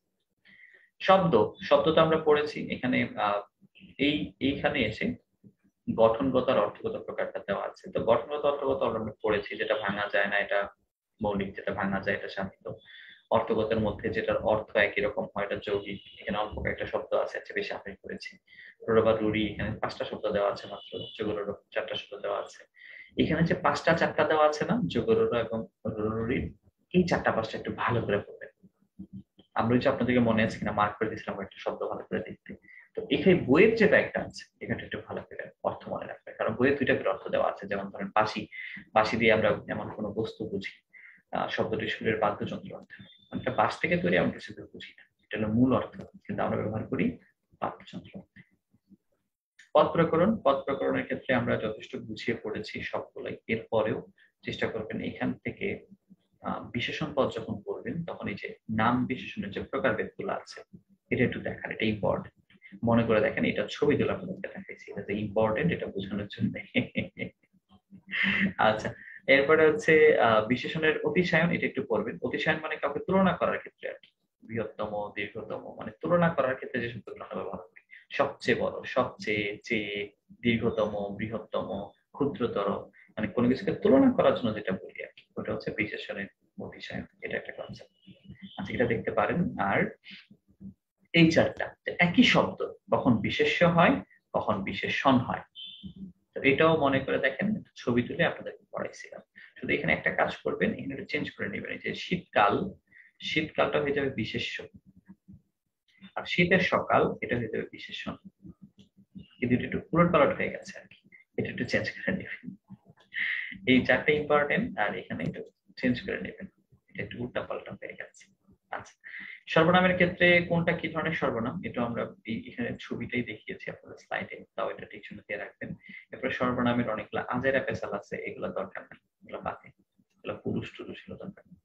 অব্যয় যেখানে শুরু হবে তারপরে দেখবেন কিছু উৎপত্তিগত ব্যাপার আছে। উৎপত্তিগত বলতে বোঝাচ্ছি যে উৎপন্নের দিক থেকে কোনটা কি ধরনের, কোন ভাষা, কোনটা বাংলা অব্যয়, কোনটা তৎসম অব্যয়, কোনটা বিদেশি অব্যয়। বাংলা অব্যয়, তৎসম অব্যয়, বিদেশি অব্যয়। বাংলা কোনটা, তৎসম কোনটা, বিদেশি কোনটা, এই আর কি। আচ্ছা, তো অব্যয়ের ক্ষেত্রে আরেকটা বিষয় খেয়াল করতে হবে, সেটা হচ্ছে অনন্যই অব্যয়, কোনটা কোন অর্থে বসে। এটাও ক্লাসে এই ছবি তুলে দিয়েছে। সবচেয়ে গুরুত্বপূর্ণ বিষয় হলো, আমি অবশ্য বই থেকে ছবি তুলে আপনারা দেখাইছি, একটু গুরুত্বটা আপনারা দেন আর কি। এটা আর হচ্ছে অনুকার অব্যয়, কোনটা কিসের আওয়াজ, এটার ক্ষেত্রে আর কি। আচ্ছা, নিত্য সম্বন্ধী অব্যয়, এটা টিকচুন দিয়ে রাখবেন। এটা আমরা জটিল বাক্যে পেয়েছিলাম, সাপেক্ষ সর্বনাম আর নিত্য সম্বন্ধী অব্যয়। সাপেক্ষ সর্বনাম ছিল যে, সে, যারা, দ্বারা। আর নিত্য সম্বন্ধী অব্যয় হচ্ছে যথা তথা, যত তত, যখন তখন, যেমন তেমন, যদি তবু। এগুলো হচ্ছে নিত্য সম্বন্ধী অব্যয়। এটা একটা টিকচুন দিয়ে রাখবেন, এটা প্রকারভেদের বাইরে আর কি। আচ্ছা, তো পদের ক্ষেত্রে এখানে আর তেমন কিছু লাগবে না, চলে যাবো আমরা ক্রিয়াপদে। কারণ ক্রিয়াপদে গুরুত্বপূর্ণ একটা অংশ আছে আমাদের, যেটা প্রায়শই আমাদের প্রশ্ন আছে, আমরা খেয়ালই করি না যে বই এটা আছে। তো এটার মধ্যে সকর্মক থেকে আমরা মূলত কমন ব্যাপার পড়েছি। তো এখানে প্রযোজক ক্রিয়া আছে, এটা দেখবেন যে একজনের কাজ একজনকে করানো বোঝায় এটা। তারপরে দেখবেন হচ্ছে যৌগিক ক্রিয়া আর মিশ্র ক্রিয়া। যৌগিক ক্রিয়া, মিশ্র ক্রিয়া, এই দুটো ঠিক জন্য দিয়ে রাখেন। ক্রিয়ার ভাব, ক্রিয়ার ভাব বলে একটা কনসেপ্ট আছে। ক্রিয়ার ভাব হচ্ছে চারটা। একটা হচ্ছে নির্দেশক ভাব, নির্দেশক ভাব মানে সাধারণ কথা। একটা হলো অনুজ্ঞা, আদেশ, উপদেশ, নির্দেশ দেয়া। একটা হলো সাপেক্ষ, শর্ত বোঝানো, তুমি গেলে আমি যাব। একটা হলো আকাঙ্ক্ষা, ইচ্ছা, আজ বৃষ্টি আসুক। চারটা ভাব আছে ক্রিয়ার। ক্রিয়ার ভাবের এখানে বাক্যগুলো পড়লে হয়ে যাবে। ক্রিয়ার ভাবটা অ্যাডমিশনে আসে, জবে আসে না, তবুও দেখে নিলেন আর কি। যেটা ইম্পর্টেন্ট কথা বলেছিলাম সেটা হচ্ছে, আচ্ছা কালের কথাতে যায় আগে। ক্রিয়ার কাল, ইংলিশে যেরকম টেন্স খুবই ইম্পর্টেন্ট, মারাত্মক ইম্পর্টেন্ট, জ্বলন্ত ইম্পর্টেন্ট, মানে ইম্পর্টেন্টের উপরে ইম্পর্টেন্ট। তো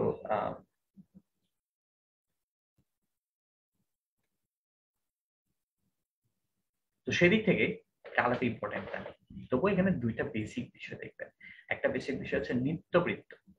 নিত্যবৃত্ত, নিত্যবৃত্ত বলতে বোঝানো হবে কোন স্বাভাবিক ঘটনা বা অভ্যাস, কোন চিরন্তন সত্য, চিরন্তন মিথ্যা বা অভ্যাস। চিরন্তন সত্য, চিরন্তন মিথ্যা বা অভ্যাস। চিরন্তন সত্য, চিরন্তন মিথ্যা, অভ্যাস। চিরন্তন সত্য, চিরন্তন মিথ্যা, অভ্যাস। চিরন্তন সত্য, চিরন্তন মিথ্যা এবং অভ্যাস, এই বিষয়গুলো হচ্ছে চিরন্তন সত্য, চিরন্তন মিথ্যা এবং অভ্যাস, এই বিষয়গুলো হচ্ছে। যেমন আমরা বললাম সূর্য পূর্ব দিকে উদিত হয়, চিরন্তন সত্য। 2 2 4 হয়, চিরন্তন সত্য। চিরন্তন মিথ্যা হইতে পারে, 2 3 12 হয়, এটাও নিত্যবৃত্ত। অভ্যাস, আমি প্রতিদিন সকালে হাঁটতাম, আমি প্রতিদিন রাতে কফি খেতাম বা কফি খাই। যদি বলি আমি প্রতিদিন রাতে কফি খাই, এটা নিত্যবৃত্ত বর্তমান। আর যদি বলি আমি প্রতিদিন রাতে কফি খেতাম, নিত্যবৃত্ত অতীত। সেই নিত্যবৃত্ত কনসেপ্টটা একটু খেয়াল রাখবো। আরেকটা কনসেপ্ট হচ্ছে অনুজ্ঞা। অনুজ্ঞা একটা কনসেপ্ট আছে, যেটা দিয়ে আমরা হচ্ছে অনুজ্ঞাটা পরে একদম বড় লেসনে আসবে, এর পরের অধ্যায়ে গেলে আর কি। আচ্ছা, এখানে অসমাপিকা সমাপিকা ক্রিয়ার একটা কনসেপ্ট আছে, মনে আছে কিনা? অসমাপিকা ক্রিয়া প্লাস সমাপিকা ক্রিয়া সমান সমান কি বলেন তো? অসমাপিকা প্লাস সমাপিকা সমান সমান মানে কি? যৌগিক ক্রিয়া। যৌগিক ক্রিয়া, রাইট। অসমাপিকা প্লাস সমাপিকা সমান সমান যৌগিক ক্রিয়া। আচ্ছা, তো এই যৌগিক ক্রিয়ার আমরা আপনাদেরকে বলেছিলাম অর্থটা ইম্পর্টেন্ট। পরীক্ষায় অর্থ আসে, বিসিএস থেকে শুরু করে ব্যাংক জব থেকে শুরু করে অ্যাডমিশন টেস্ট পর্যন্ত এখান থেকে হুবহু প্রশ্ন আসে, হুবহু। 4টা বাজে ছুটি হবে কি বুঝায়? কার্য পরম্পরা মানে কাজ। হাত মুখ ধুয়ে পড়তে বসো, পর্যায়, হাত মুখ ধুয়ে পড়তে হয়। মেলা দেখতে ঢাকা যাব, উদ্দেশ্য। এখন ট্রেন ধরতে হবে, আবশ্যক।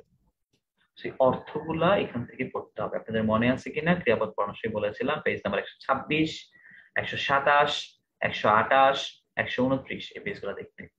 এই যে চা জুড়িয়ে যাচ্ছে, ঢাকা বিশ্ববিদ্যালয়ে হুবহু আসছে এখান থেকে। তারপর কাটিতে কাটিতে ধান এলো বর্ষা, কই কই কই, এগুলো হুবহু পরীক্ষায় লাইন আসে, এইখান থেকে আসে। একটু খেয়াল করে দেখেন যে এই পেজগুলোতে আপনি বলতে আছেন কি জান নাই, দরকার ছিল না, কিন্তু একটু হুবহু আছে। আপনি লাইনগুলো এখান থেকে হুবহু আসে, কিন্তু আমরা খুঁজতে চাই গাইডে কোন গাইড থেকে আসছে। বইটা একটু দেখেন না ভাই, বই সব আছে, সব। সো এই যৌগিক ক্রিয়ার যে কনসেপ্ট গুলো আছে, কোনটা কোন অর্থ, বাম পাশটা থেকে ডান পাশ থেকে অর্থ মিলাইতে হবে। 70% মিলে যাবে, সরি 90% মিলে যাবে। মোবাইলটা একটু সাইলেন্ট করে পাশে রেখে দেখলে সব মিলে যাবে। ওকে, আচ্ছা এরপর যেটা বলছেন অনুজ্ঞা। অনুজ্ঞা আপনারা দেখবেন দুনিয়ার উল্টাপাল্টা কথাবার্তা আছে, উল্টাপাল্টা কথাবার্তা দেখার দরকার নেই, একদম শেষে চলে যাবেন অনুজ্ঞা, শেষে চলে গিয়ে দেখবেন যে অনেকগুলো লাইন আছে। এই লাইনগুলা কোনটা কি বুঝায়, কারণ বর্তমান কালের একটা অনুজ্ঞা আছে, এখানে আদেশ কোনটা, উপদেশ কোনটা, অনুরোধ কোনটা। ভবিষ্যৎকালের অনুজ্ঞা আছে, এখানে আদেশ কোনটা, উপদেশ কোনটা, সম্ভাবনা কোনটা, এগুলা এখান থেকে একটু খেয়াল করবেন। বর্তমান, ভবিষ্যতে, বর্তমান এবং ভবিষ্যতে, এই পেজটা অনুজ্ঞার শেষ পেজটা দেখবেন আর কি। আচ্ছা, এরপর হচ্ছে বিভক্তি, ক্রিয়া বিভক্তি। ক্রিয়া বিভক্তির ক্ষেত্রে এখানে একটা লাইন পাবেন, এটা ঠিক ছিল দিবেন, ধাতুর গণ। গণ বলতে আমরা শ্রেণী বুঝি বা প্রকারভেদ, কিন্তু ধাতুর গণ মানে শ্রেণী না। এটা অনেকে আমরা প্যাচ লাগাই দিই নিজেদের মধ্যে যে ধাতুর গণ 20টা, ধাতুর প্রকার 20টা না, প্রকার 20টা না। ধাতুর গণ মানে হচ্ছে ধাতুর বানানের ধরন, ধাতুর বানানের ধরন হচ্ছে ধাতুর গণ। তো গণ মানে শ্রেণী ঠিক আছে, কিন্তু ধাতুর গণ মানে ধাতুর শ্রেণী না, ধাতুর বানানের ধরন। আর ধাতুর বানানের ধরন হচ্ছে 20 রকম, 20 রকম। যেমন হ মানে অ দিয়ে, হ, ক, ল, শ, এগুলা। একটা হচ্ছে আ দিয়ে, যা, খা, ধা, পা, এগুলা মানে বানান গুলো যেরকম থাকে। একটা হচ্ছে দি বা ই দিয়ে, দি, নি, খি, ভি, এরকম আর কি। একটা হচ্ছে উ দিয়ে, সু, চু, নু, সু, এগুলো আর কি। ওকে, এরকম ধাতুর গণ আছে 20টা, এটা আন্ডারলাইন ঠিক চিহ্ন দিয়ে রাখবেন। এরপরে ধাতুর গণের প্রচুর প্রয়োগ আছে, এটা আপনাদের লাগবে না, এটা উচ্চতর ধ্বনি বিজ্ঞানে পড়ানো হয় বা উচ্চতর ফোনেটিক্স এটা পড়ানো হয়, আপনাদের লাগবে না, কোনো কালে কোনো লাগে দুনিয়ার 20টা এখানে খায় রাখছে। আচ্ছা, এরপর চতুর্থ মনে হয় আমরা কারকের মধ্যে শেষই হয় না। কারক, কারক আমরা রিসেন্ট পড়েছি। কারকের ক্ষেত্রে প্রথম যে কাজটা করতে হবে, প্রথম কাজ 6টা নাম মুখস্থ করা, আর কোন নামটা দিয়ে কি বুঝায় এটা খেয়াল করা আগে, এবং মাথায় সবসময় রাখতে হবে কারকটা বের করতে হয় ক্রিয়াপদ থেকে। এটা ফ্যাক্ট, কারকটা ক্রিয়াপদ থেকে বের করতে হয়। সো বলেছিলাম এই বই থেকে একটা লাইনও যেন বাদ না যায়, মানে এই বইয়ের উদাহরণ থেকে একটা লাইনও যেন বাদ না যায়, বইয়ের উদাহরণ থেকে একটা লাইনও যেন বাদ না যায়। আমরা তৎপুরুষ সমাস পড়ার সময়, তৎপুরুষ সমাস পড়ার সময় বিভক্তি বলেছি, আবারও দেখেন। প্রথম মানে হচ্ছে শূন্য, দ্বিতীয় মানে হচ্ছে কে রে রে, সবগুলা না, সবগুলা না। তৃতীয় মানে হচ্ছে দ্বারা দেয়া কর্তৃক, চতুর্থী মানে হচ্ছে দ্বিতীয়ার মতোই, তবে দান ভক্তি শ্রদ্ধা বোঝাবে। পঞ্চমী হচ্ছে হইতে থেকে যে, ষষ্ঠী হচ্ছে র এর, সপ্তমী হচ্ছে এ অতে। এগুলা অলরেডি আমরা তৎপুরুষে পড়ছি। তো কারকের ক্ষেত্রে কোন একটা লাইন যেন বাদ না যায়, মানে উদাহরণ হিসেবে যতগুলো লাইন আছে এই বইয়ে কোনোটা যেন বাদ না যায় দয়া করে, কারণ এটা কারকের ক্লাসে বলেছি, আবারও বলি, লাইনগুলো বই থেকে সবচেয়ে বেশি কনসেপ্ট বা বেসিক থেকে আসে। কিন্তু আমরা যে এত বেশি, আমরা তো ফেসবুক হয়ে গেছি, ফেসবুকে খালি দেখি যে এই বই থেকে এটা আসছে, ওই বই থেকে এটা আসছে, আমরা বই খোঁজা শুরু করে দিই।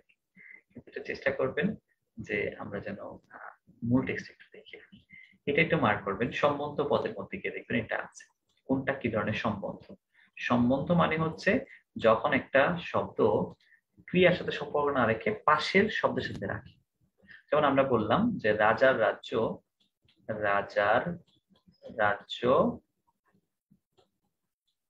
পিঁপড়া খায়, রাজার রাজ্য পিঁপড়া খায়। এখন বলেন তো কে খায়, কে খায়? পিঁপড়া, কর্তৃকারক। কি খায়? রাজ্য, কর্মকারক। রাজার এলো কোত্থেকে? রাজার সাথে খায়ের কোন সম্পর্ক আছে? নাই। তো যে পদটা ক্রিয়ার সাথে সম্পর্ক রাখে না কিন্তু পাশের পদটার সাথে সম্পর্ক রাখে, ওটার বলে সম্বন্ধ পদ। এই সম্বন্ধ পদ মাঝে মধ্যে, বিশেষ তেমন না, বাট ব্যাংক জব গুলাতে চলে আসে বা গভর্নমেন্ট যে সেকেন্ড ক্লাস বা থার্ড ক্লাস জব গুলাতে চলে আসে আর কি।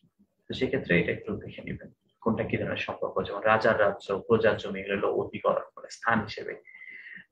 গাছের ফুল, পুকুরের মাছ, এগুলো হলো জনক বা জন্ম হিসেবে, যে গাছ থেকে ফুল জন্মায়, পুকুরে মাছ জন্মায়, এরকম আর কি। আর অগ্নির উত্তাপ, রোগের কষ্ট, এগুলো হলো কার্যকারণ বা পরিণাম। আগুন থাকলে উত্তাপ হবে, রোগ থাকলে কষ্ট হবে। রূপোর থালা, সোনার বাটি, এগুলো উপকরণ, কি থেকে কি তৈরি। এই চারটা ডিকশনারি রাখেন, এটা একবার একটা দেখতে হবে।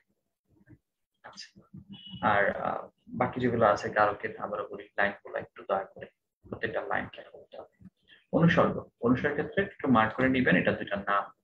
অনুসর্গের একটা নাম হচ্ছে কর্ম প্রবচনীয়, আর কি কি অনুসর্গ আছে এখানে একটা চার্ট আছে, এটা মুখস্থ করতে হবে। আর এটা আমি অলরেডি আপনাকে মুখস্থ করা দিয়েছিলাম, মনে আছে? চিঠি লিখেছে বউ আমার ভাঙ্গা ভাঙ্গা হাতে, একটা প্রেমপত্র কি। সো অলমোস্ট আপনি এটা পারেন না, কিন্তু এখন যে কাজটা আপনি করতে হবে এই লাইনগুলো করতে হবে, কোন লাইনে কি অর্থে ব্যবহৃত হয়েছে, অনুসর্গটা কোন লাইনে কি অর্থে ব্যবহৃত হয়েছে সেটা একটু দেখতে হবে, কোন লাইনে কি অর্থে ব্যবহৃত হয়েছে সেটা একটু দেখতে হবে। ওকে, আচ্ছা। তারপর হচ্ছে বাক্য প্রকরণ। বাক্য প্রকরণ তো আমরা প্রথম থেকে পড়েছি, এখানে কোনো সমস্যা থাকার কথা না। তবুও যে কাজটা আপনাকে করতে হবে সেটা হচ্ছে একটু নিচে থেকে গেলে দেখবেন কিছু রূপান্তর আছে, রূপান্তর গুলো আপনি একটু দেখতে হবে। এই যে রূপান্তর, কোনো রূপান্তর যেন বাদ না যায়।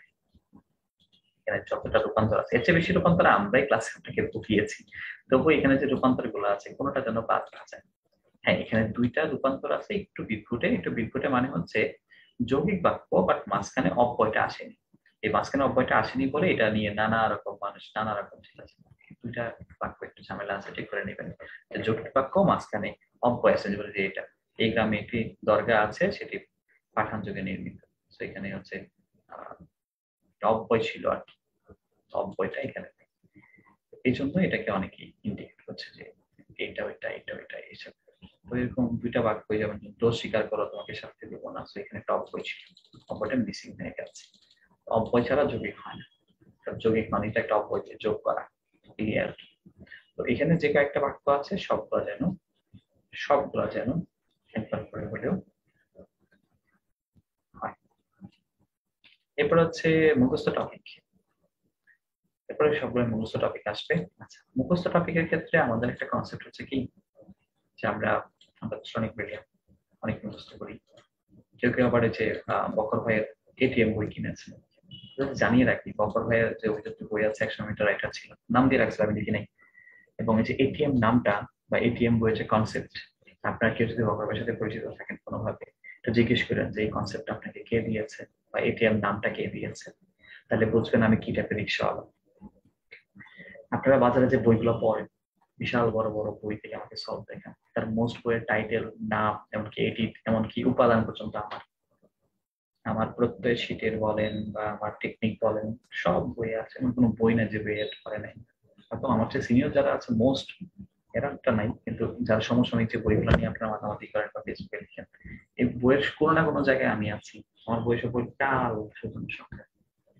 হয়তো আমি 999 টাকার টিচার, আমি 1500 টাকার টিচার আপনাদের কাছে, যাচ্ছে তাই হয়তো বলে ফেলতে পারেন আর কি। আলহামদুলিল্লাহ, আল্লাহ আমাকে শোনার এবিলিটি দিয়েছে এবং আমি শুনে ফেলি, আমার মন খুব ভালো লাগে যে কেউ কিছু বলা মানে আমাকে ভালোবেসে বলছে। তা আমাকে ভালোবাসেন আর না বাসেন, মুখস্থ টপিকে ভালোবাসতে হবে। এটা কি করবেন, আমরা সাধারণভাবে যেটা বলি আর কি, 9-10 বোর্ড ব্যাকওয়ার্ড বইয়ের যতগুলো আছে একটা যেন বাদ না যায়। এটা বললে আপনারা কি বলবেন, স্যার 9-10 বইতে অল্প আছে, খুবই অল্প, এগুলো দিয়ে হবে? শেষ করে নাকি, শেষটা করে আসেন। আপনি 9-10 ব্যাকরণ বই সব এক কথায় প্রকাশ পারেন, সব ভাগ ধরা পারেন পারেন না, রিভিশন দিতে বসেন এবং দু একটা এমনি ভুলে যাবে, দু একটা কেন বলছি, 10% ভুল করবেন, মনে থাকবে না, উল্টাপাল্টা আসবে। সো মুখস্থ টপিকের ক্ষেত্রে প্রথমে যে কাজটা করবেন, 9-10 বইটা শেষ করবেন ফার্স্ট অফ অল। দ্বিতীয় ব্যাপারটা হচ্ছে আমি আপনাকে একটা শীট দিব মুসাফির এটিএম, ওই শীটের গুলো শেষ করবেন। তারপরে এই দুইটা কাজের পরে 9-10 বই শেষ করবেন, আমার সেটা শেষ করবেন। এরপরে এরপরে যার কাছে যে বই আছে, বিগত সালে যে প্রশ্নগুলো আসছে সেই প্রশ্নগুলো সলভ করবেন। না পারলে দেখে দেখে তাকায়। এই মুখস্থ টপিকের প্রশ্ন নর্মালি আসে 2 থেকে 3টা, এবং এগুলো আন্দাজে হয়ে যায়। আন্দাজে হয়ে যায় কেমনে, 4টা অপশন থাকে না, আপনি অপশন গুলো বিচার করলে দেখবেন একটা আলাদা মনে হচ্ছে ওইটাই উত্তর। খুব সহজ একটা টপিক, এটার জন্য আলাদা বইও কিনতে হয় না, এটার জন্য মানে এটার জন্য কোনো প্রেশারই নিতে হবে না। আপনি যদি 9-10 ব্যাকরণ বইও না পড়েন, আমার সেটাও না পড়েন, শুধু বিগত সালের প্রশ্ন দেখেন, তাও 80% কভার করে যাবে মুখস্থ টপিক। আমি সেটা দিচ্ছি, ঠিক আছে? তো মুখস্থ টপিকের জন্য আমি সেট দিচ্ছি আর 9-10 বোর্ড ব্যাকরণটা দেখি। বইয়ের যেভাবে যে অংশটা দেখিয়েছি ওটা অবশ্যই দেখবেন দয়া করে। আর হ্যাঁ, আগামী ক্লাসে এবার একটু কষ্ট করে দেখেন, এই যে আমরা এতদিন বকবক করলাম, অনেকগুলো ক্লাস করলাম, পরীক্ষা নিলাম, কথা বললাম, বকা শুনলাম, কথা শুনলাম, ভালোবাসা দিলাম, সবকিছুর একটা লক্ষ্য হচ্ছে যেন আপনারা বাংলার ভয়টা একটু কাটাতে পারেন। প্রতি ক্লাসে পরীক্ষা ছিল, সবাই অ্যাটেন্ড করেন। বাট আগামী 2 দিন আপনাদের প্রতি অনুরোধ রইল অ্যাজ এ সাধারণ মানুষ হিসেবে একটু পরীক্ষায় অংশগ্রহণ করবেন। কার কোনো প্রশ্ন থাকলে পরে নিচ্ছি। আগামী দিন হচ্ছে আমাদের, আর ইংলিশ আছে কেনা, আমি তো বাংলা মানুষ, বাংলা পাগল মানুষ। আগামী ক্লাসে আমাদের ও মাই গড, আমি তো বাংলা দিতে চাচ্ছিলাম, আবার ইংলিশ আছে কেন। আগামী ক্লাসে আমাদের মডেল টেস্ট